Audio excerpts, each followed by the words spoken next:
A Medicina no Cangaço Parte 6. Nesse contexto surge o escritor italiano César Lombroso 1836 a 1909, criador de uma antropologia criminal, que relacionava crime e degeneração. Lombroso acreditava no criminoso nato, cujas características manifestar-se-iam no fenótipo do indivíduo. Essa teoria ganhou espaço entre legistas e psiquiatras, que tentavam identificar marcas somáticas para o crime. Dentre elas citamos a fronte fugidia, proeminências ósseas, assimetria de face, caninos exagerados, mandíbulas possantes, proeminência occipital, orelhas em abano, o tubérculo darwiniano de regressão ao macaco.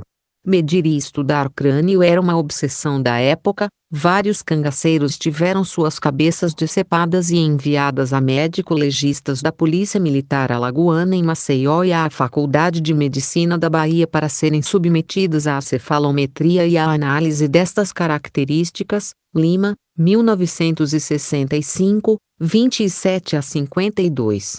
No Brasil, o médico maranhense Raimundo Nina Rodrigues, 1862 a 1906, deu enormes contribuições à psiquiatria, medicina legal e antropologia, estudava as composições genéticas e comportamentais dos afrodescendentes e defendia que a loucura era um produto estrutural das raças e classes inferiores, instituindo um pensamento etnocêntrico como modelo de normalidade social.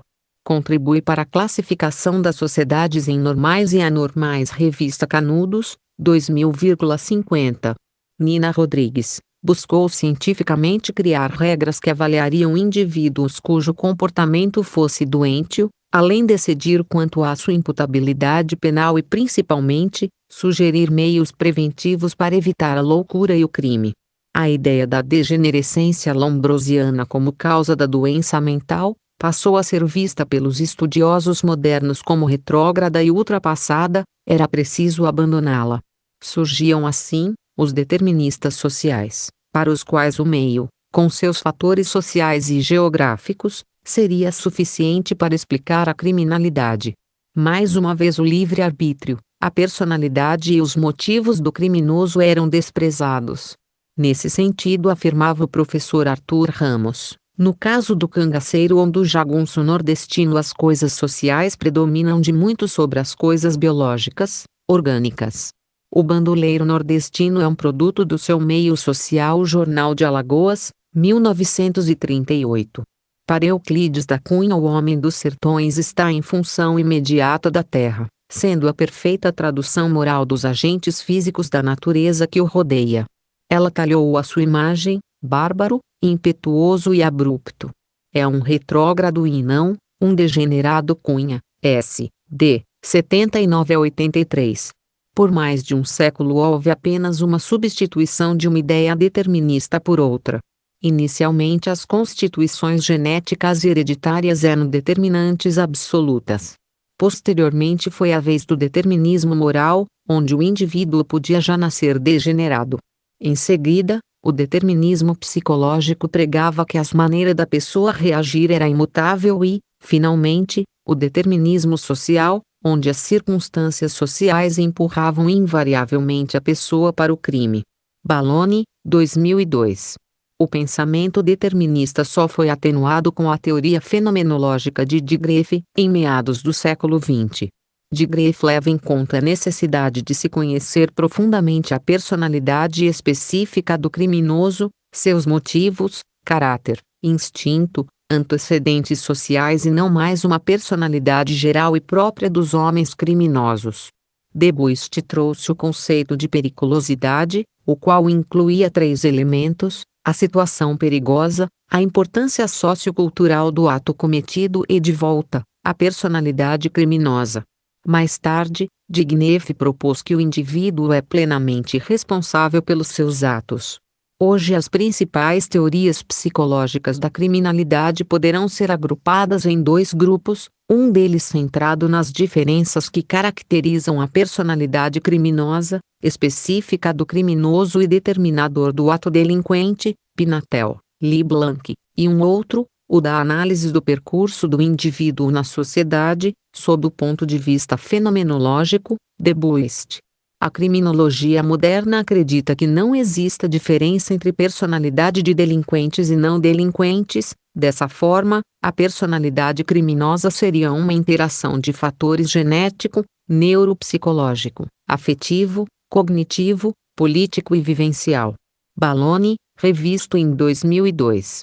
O professor Estácio de Lima, em seu livro O Estranho Mundo dos Cangaceiros, nos traz observações do biótipo, segundo a classificação de Kretschmer, além do perfil psíquico dos cangaceiros com quem conviveu e análises detalhadas das cabeças decepadas. Segundo o pesquisador, o homem pícnico, gordo, alegre, falador, calvo, expansivo e bonachão é incompatível com a profissão de bandoleiro das caatingas. Quanto aos leptossômicos, a este cabe a frieza, a introspecção, irritabilidade, a agilidade, guardando com mais facilidade as ofensas. Neste último, se tem delineado um possível cangaceiro. Lima 1965, 27 a 52. No exame médico legal da cabeça de Lampião, Dr. José Lages Filho conclui que, embora apresente alguns estigmas físicos na cabeça de Lampião, não há uma relação absoluta entre os caracteres somáticos encontrados e a figura moral do cangaceiro.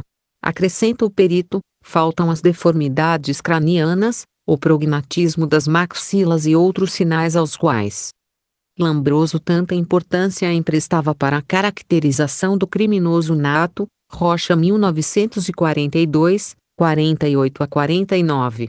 Para Lages, na busca da constituição delinquencial de Maria Bonita, seria importante um estudo psicológico da sua personalidade. Não denunciam eles a existência de quaisquer estigmas de degenerescência ou sinais atávicos. Em verdade, uma conclusão definitiva poderia ser tirada da apreciação psicopsíquica e biográfica da vítima, único meio de revelar suas tendências criminosas, mesmo se despertadas estas pela paixão e pelo amor.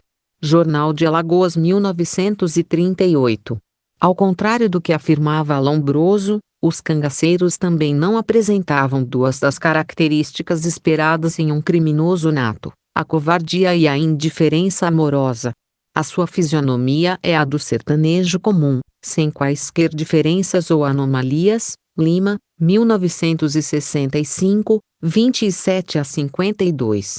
Para Aglaé Oliveira 1970, 374, somos resultantes de uma complexa mistura entre negros, índios e brancos. Se Lucas Ferreira era um negro desalmado e Zé Baiano um cruel ferrador de suas vítimas, Corisco era louro, de olhos azuis, cabelos finos e um demônio, não menos perverso. Acrescenta a autora que os jovens sertanejos cheios de ilusões e ímpetos, testemunhas de bandos armados bem vestidos e alimentados, ingressavam nos bandos, independentemente de sangue de valentão, de ser negro, índio ou vesgo. Sua presença era um protesto contra a parcialidade existente na justiça. A análise da gênese do cangaceiro é polêmica e complexa.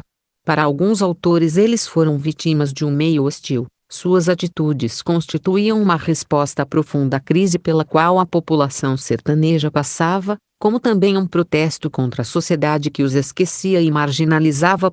Para outros, entretanto, o cangaço era uma atividade extremamente lucrativa e um perverso que alimentava sua megalomania de imperador do sertão, sendo temido tanto por coronéis como pelas classes mais miseráveis. Não podemos, entretanto, negar a força do mito do herói bandido que ao mesmo tempo fascina e assusta os estudiosos do seu universo peculiar. Conclusão: a peculiaridade social e econômica do sertão nordestino possibilitou uma sociedade bastante criativa, onde se gerou uma cultura popular de muita riqueza temática e histórica. Sua medicina singular é naturalmente fruto de uma religiosidade extrema, superstições, folclore e conhecimento empírico que conjugados formam uma fascinante mistura. Os exemplos citados demonstram que os sertanejos, na ausência de socorro médico, usavam os elementos que estavam ao seu dispor. Na enfermaria improvisada das caatingas, colhiam seus remédios, tratavam seus doentes e quando a morte não podia ser evitada, restava-lhes enterrar os seus companheiros, embalados por rezas, cantigas e cachaça. É fato o assombramento e despojamento que a caatinga nordestina provoca nos que nela habitam. Qualquer julgamento dos cangaceiros necessita de uma interpretação do seu universo singular e extraordinário, dos seus costumes, código de honra, sem desprezar as influências do meio hostil que endurece o homem. Embora a vida errante do cangaço muitas vezes era a única opção de subsistência para o sertanejo, cairíamos no reducionismo se afirmássemos que as condições sociais foram as únicas responsáveis por atos muitas vezes cruéis dos bandoleiros. A chacina de Canudos, assim como a dos cangaceiros, reflete uma mancha na nossa história, uma página sem brilho da qual não podemos nos orgulhar. Parafraseando o escritor Euclides da Cunha S.D. 352, é que ainda não existe um Maudsley para as loucuras e crimes da nacionalidade.